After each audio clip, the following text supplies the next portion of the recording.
I can't quite believe this day has arrived, but it is the final video in my Eye of the World series where I reflect on each chapter one at a time and talk to you about my thoughts, questions, feelings, and just things that I notice about what happens in every chapter.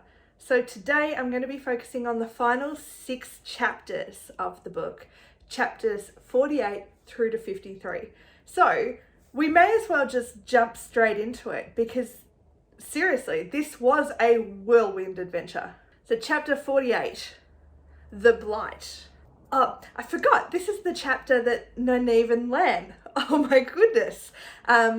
I did not see this coming. I mean, I'm not surprised by it. I think there's a difference between not seeing it coming and then seeing it happen and going, oh yeah, that makes sense. And this made sense. We had already seen that he respected her and he admired her abilities, but I just hadn't seen any romantic interest there. And I think that's more to do with the point of view as opposed to there being no chemistry there. I really just think it took me by surprise, and I wonder if on a reread I would pick up on maybe a little bit more chemistry in the very, very rare glimpses we see of the two characters alone up until this moment. I just think it makes sense and I kind of love it. So that's really awesome. And I think I was just so expecting Lan and Moraine to have a thing that this was just a nice little surprise. And oh, I really love it. Since leaving Camlin, they've been incredibly lucky. It almost feels, I've got to say, it feels a little bit like the Dark One wants them to continue on the way that they're going. So he wants them to go to the Eye of the World. That's where he wants them. So he's made it easier for them. But my question really is, how would he know where they were? I just think it's really odd that he is able to predict. So I wonder if this is the pattern replaying past events in different ways, or whether this is completely new events. I don't know. Well, I think we'll find out by the end of the book a little bit more maybe about how he knew where they were going and what they were up to. I blame Matt. I'm just going to say, I bet it was to do with Matt. The Blight here seems to act like radiation poisoning in a way, except for the fact that it spreads. I don't think radiation poisoning spreads in the same way. But I think that sort of, to me, that poisonous landscape feels like radiation. I imagine it's like Chernobyl or some landscape like that was toxic. So it got me thinking maybe the Trollocs and other dark creatures are just full of the Blight and they carry that radiation around with them, and that's why they sort of emit this evil. So it's just, I thought that was a really sort of cool way to look at it, and I do wonder whether there is some connection there. Chapter 49, the Dark One stirs. Oh, I love it when a Dark One stirs. They never just get up casually, do they? They always stir, or they rise, or they're quite dramatic, these dark Lord types in fantasy. I like that. It's great. They're a bit flamboyant in their way. So I thought for a moment here during this scene that Rand's powers were going to slip and he was going to sort of give it away that he had this, or he would work out that he had this ability. But instead, they entered the Green Man's land, or it finds them. I think that's how it works. The Green Man is an interesting character, and I think just trying to think, I don't quite know what it is that makes him feel so out of place. I just don't feel that the Green Man fits with the rest of the story, but that's fine. He's obviously sick or injured in some way. I wonder if that's linked with the sort of the Blight, that poisoning. It made me think at this time, does that mean that they won't be able to do what they need to do? The Green Man is not what I visually expected. And I wonder whether that's why I'm the Green Man doesn't quite seem to work for me, and I'm not 100% sure why. I'm hoping that will make more sense going forward. On the Green Man, did he all but confirm that Rand is the Dragon Reborn? Or is this just a name that creatures like the Green Man have for Aelman? So Child of the Dragon is what he called Rand. So is that what he is calling Rand because that is who Rand is? Or is that what he's calling Rand because Rand is an Aelman or has Ale ancestry? And then there's more reference in this chapter from the Green Man about history repeating itself. And this makes perfect sense, like that wheel sort of starting to get a lot of that imagery coming from a lot of these older type creatures like Lowell and the Aes Sedai. Like, I know they're not all creatures, but these sort of people with older knowledge are talking about the wheel more so than your average folk. But on page 731, the Green Man says, "Then it has come again. That memory remains whole. The Dark One stirs. I have feared it. Every turning of the years, the Blight strives harder to come inside. And this turn, the struggle to keep it out has been greater than ever since the beginning." So this quote tells me two things. These events have happened before. Well, three things. These events have happened before. The Green Man has been present in these events before. And the third thing that I think it's sort of saying is that this time is worse. This is something, what is going on in these books has happened before, but this is the climax of the wheel turning, if you will. Whether it keeps going afterwards, I don't know. Maybe they create a new pattern. That would be cool. So obviously placing the Green Man in that extended history and really talking to his age, ageless. Yeah, so this one, it was an interesting one. And I suppose I was expecting when I saw the chapter title, The Dark One Stirs, that the Dark One would make an appearance. But instead we have the quote about from the Green Man about the Dark One stirs. So obviously there's that connection in the magic, sort of whether that's sort of a different kind of magic. I assume that's a magic beyond what the Aes Sedai have access to. Maybe they're working on this other level, this more natural level. Anyway, that's really all I had to say about chapter 49. Lots of thoughts. The Green Man was intriguing, and I just can't quite place what it was about him that can't quite place it, what it was about him that didn't seem to fit. But I think if we had seen more of him, if he'd been in the book earlier or not so shoved into the end, maybe he wouldn't feel so out of place. Maybe. Chapter 50, Meetings at the Eye. Oh, now this chapter was a roller coaster. I started the chapter with this major sinking feeling. I was absolutely positive that a Gwen was going to die. I said I've come into this almost spoiler free. There's a few things along the way, and when I think about it, yeah, maybe I knew that wasn't the case. But I came into the chapter thinking, Gwen, this was it. Her time was up. But a Gwen could also be what unlocks Rand's powers in the end. Linking in, I think I said this in the last video, or one of the earlier videos. Rand has a real protective instinct. So his actions are probably going to come from a place of protecting others as opposed to what's good for him at this stage. Just because just because he's told he has to do it, he's not going to do it. If a Gwen is in trouble, or Matt or Perrin or Nynaeve, he's going to do something about it.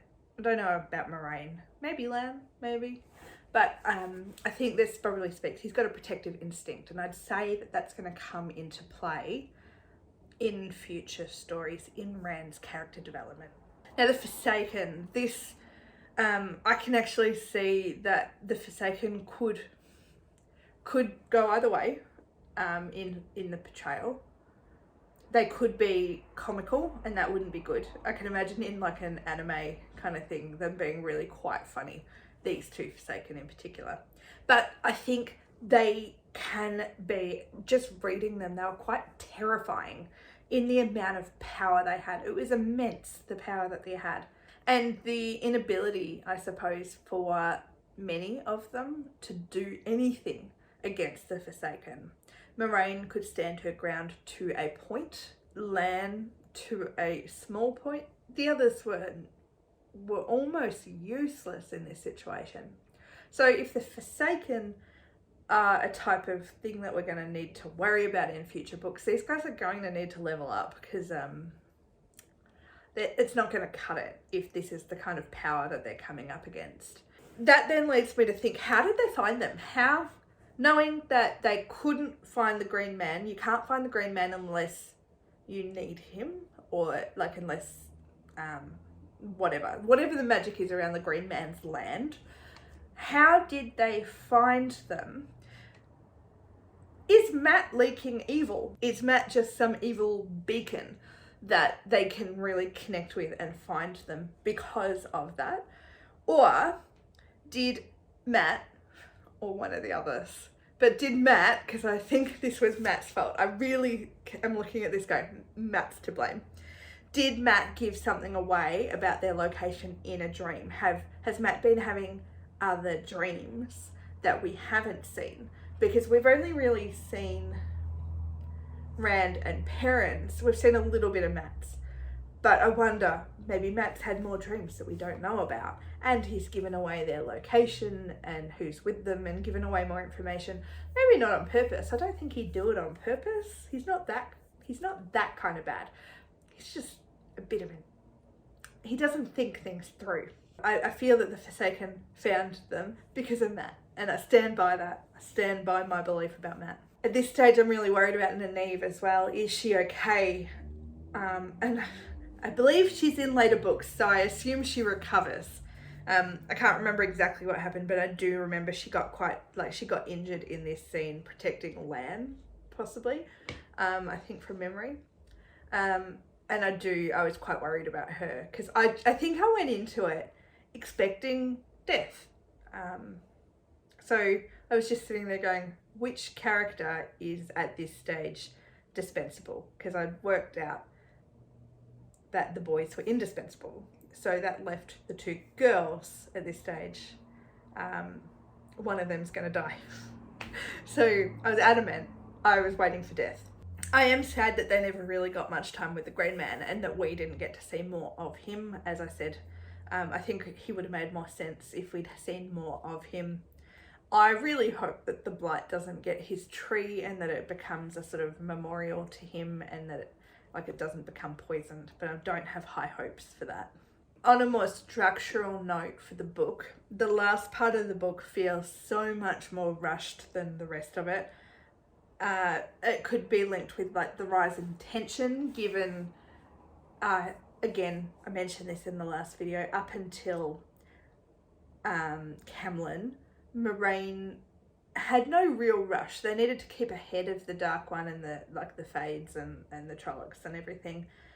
But there was no great rush to get to where they were headed. The pacing has changed. The tension is more evident in some ways, because the villagers have realised this isn't just a fun adventure. It is dangerous. There is a bigger thing going on. But also just they had a destination and a timeline if they didn't get there before the Dark One, which I do wonder whether they would have. I think if they'd slowed down, and the Dark One wouldn't have been able to get there without them, but they weren't to know that. They felt there's that tension because Moraine is adamant that they need to get moving and they need to get there as fast as possible to protect the Eye of the World. Chapter 51, Against the Shadow. Oh, this chapter, so much going on. It's hard to follow everything that's going on, but Rand definitely accessed the true source for the first major official, knowingly, or maybe not knowingly, but he did it kind of on purpose a little bit. I do need time to digest this, and I do plan, now that it has been a little while and I have moved on, I actually do want to go back and reread this chapter again at some point, maybe the whole last few chapters. But I think it's not just me who needs to digest this chapter. I think Rand needed to digest all other things. I think so much happened. His world changed in this chapter. It had changed way back. But for him, this, I think, is that big turning point. He doesn't have to accept it, but he can't deny it anymore, that he has access to the true source. So I think he needs time to process, though. A question that I have about this chapter, and I'm looking forward to sort of seeing in the future whether the same thing happens the next time he channels. Was he channeling himself because he accepted who he was? Or was he channeling, but someone else was channeling through him? I felt that it wasn't him. He wasn't in control here. So I feel that someone else was calling the shots in the channeling. I don't think it was necessarily a bad thing. I just don't feel that Rand, it doesn't make sense for Rand to have gone from denying or not knowing to being able to do everything. So I'm guessing someone else was, channeling through him. Who that was, I don't know. But that sort of was backed up by, on page 745, light filled his mind till only a corner was left for what was himself. So that light could have been someone else. It could have been that the true source was using him as, look, I don't know. I just feel it wasn't him doing it. I feel that someone else was there, and I feel like I will work some more things out about this as we go. But then there's that big question of who spoke to him in the gap. Who was that? Whose voice was that? Was that the voice of the true source? And was that the true source taking control of him as a vessel? That's a possibility. And has Rand done enough in this chapter by channeling and everything that he did to keep the Dark One locked away? Or, on the other hand, has he played directly into the Dark One's big plan and done what the Dark One wanted him to do all along? I don't know. I really don't know. Chapter 52. There is neither beginning nor end. Now, I still have many questions. This is almost the last chapter. It's basically sort of wrapping things up. Questions start from, is the Dark One actually dead? I doubt it. I think that would be very strange of Robert Jordan to have it so that the Dark One did die at the end of the Eye of the World, but also kind of hilarious. That would be, I just don't think that he's a comedic writer, but it would be really hilarious if they set him up all book to be the big bad of the series, and then Rand comes along, kills him, and then they take the series in a completely different direction. I think that would be kind of hilarious. Not what I think is going to happen, though. I would say, at a guess, that the Dark One is not dead and injured. A big blow, maybe because he was taken off guard. Wasn't expecting Rand to be able to do what he did. So Rand, we now know, is the Dragon Reborn. I think we've had those suspicions. We've had it pretty much confirmed many times, but we know he is the Dragon Reborn. So I guess that means we'll learn more about it as we go along. Given the third book is called The Dragon Reborn, I'd say that we will learn more about it in the next book, and then in the third book, and then probably after that as well. I assume on top of that, we'll also learn more about the part that Matt and Perrin will play in this whole big picture thing, because obviously they've got a part to play, and I'll be really interested to see what that is. I'm really excited to find out about Matt and Perrin and watch their stories unfold, because they seem to be a little bit more of a mystery at this stage, given we've seen a lot of it from Rand's point of view. And I'm really looking forward to seeing some real growth in both of them, because I think they've got a lot. I really like Perrin, I think he's great, but I think both Matt and Perrin, I hate Matt. Have I made that clear? Yes. I think that they've both got a lot of growth, as do all 5 of the villagers. I think I'm looking forward to. I know that they're going to have growth. It's a book. It's about their life as they go through this journey of whatever the wheel has planned. But I'm really looking forward to seeing the growth of all of them, because that nothing beats great character development, and already I've been surprised the direction that the characters have gone in to an extent, and I'm looking forward to more of that. Another question, will Rand have another depressive moment, or was that just the first time, or the first major time that he channeled? Is this something that's going to happen often? Is he going to have those depressive moments after he channels until he gets control of it? Because that could be really problematic, and you would hope that Moraine would give him some tools to be able to battle that, if that's something that he has to learn to deal with. So will they go to the Aes Sedai next? Is that where they're off to? It seems it would be really dangerous and potentially a little bit stupid for Rand to go there, given that they seem to really like gentling male Aes Sedai. But I feel that they need to have that sort of that moment with more than just Moraine. They need to see the bigger picture a little bit. So there has to be a moment with more Aes Sedai coming up soon.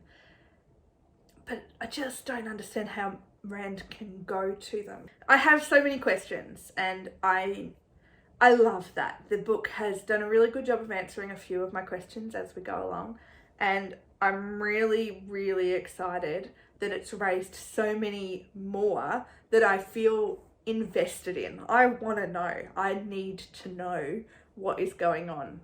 I need to know a small thing. I need to know why people like Matt, because I just don't understand it.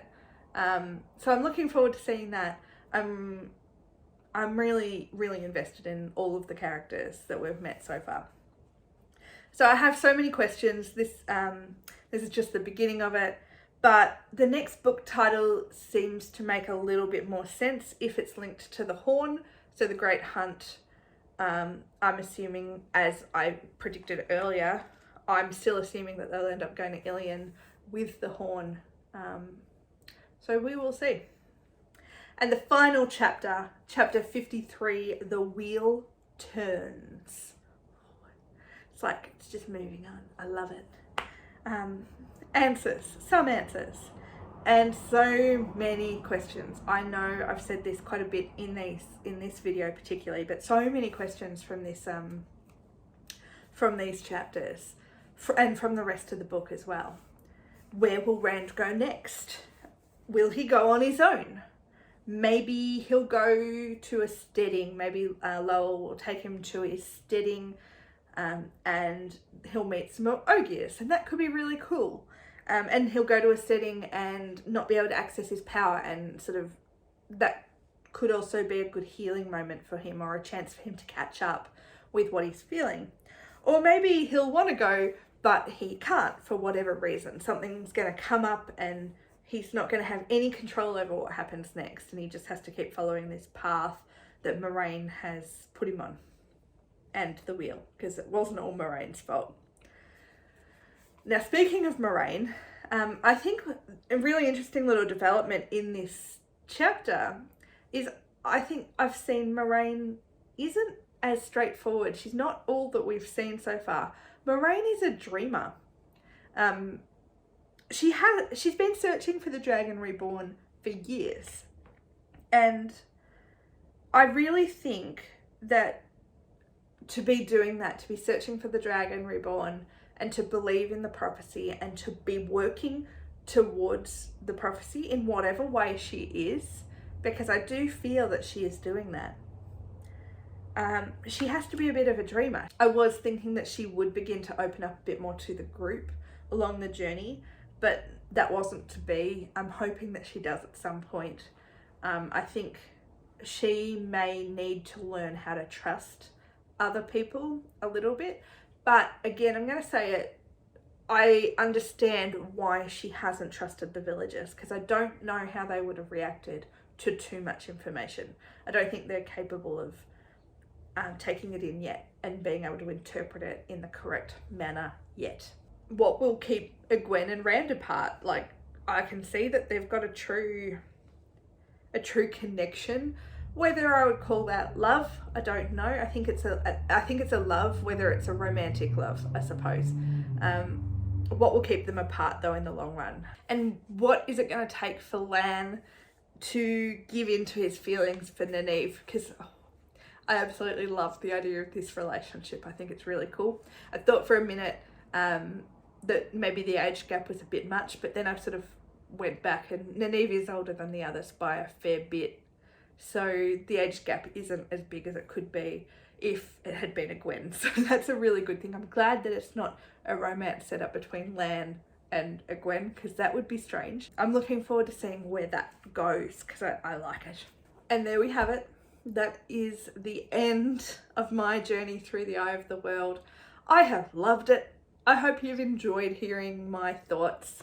I think it's such an interesting way for me to read the book and for me to reflect back on it, given I have read further in the series now. I'm sitting there thinking, oh, I can't believe I thought that, or just noticing things that I notice now.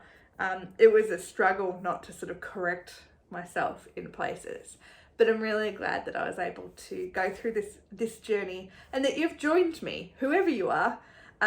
Please do comment. Tell me in the comments down below, what was your first opinion when you first read The Eye of the World? What did you think? Like, at the end of it, were you excited? Were you sort of, or was it just that was cool? What about it did you love? Like, tell me anything. Did you have some of the same feelings as me? I love the first book in a series to set up some things, but to also not give everything away, and this book has really done that very well. Robert Jordan's writing is easy to read. I know some people say that it can get repetitive in place, but I think that's a necessary way of writing epic fantasy on this scale, not necessarily on a trilogy scale, but on such a large scale. That information that gets repeated is really integral, so that if you read something in The Eye of the World at the start of the book, you are going to hear it enough times if it's important. So I can understand the complaint, but I really do understand why Robert Jordan has written it the way that he has, and I think I'm a convert. I'm a Wheel of Time fan. I'm really enjoying it and looking forward to continuing on. Speaking of which, I will be going on to the Great Hunt next week, and over the course of August, releasing 2 videos a week on the Great Hunt in the exact same way that I've done this book. Yeah, get involved, like, comment, subscribe, and I'm really looking forward to seeing what you've got to say and beginning the next book.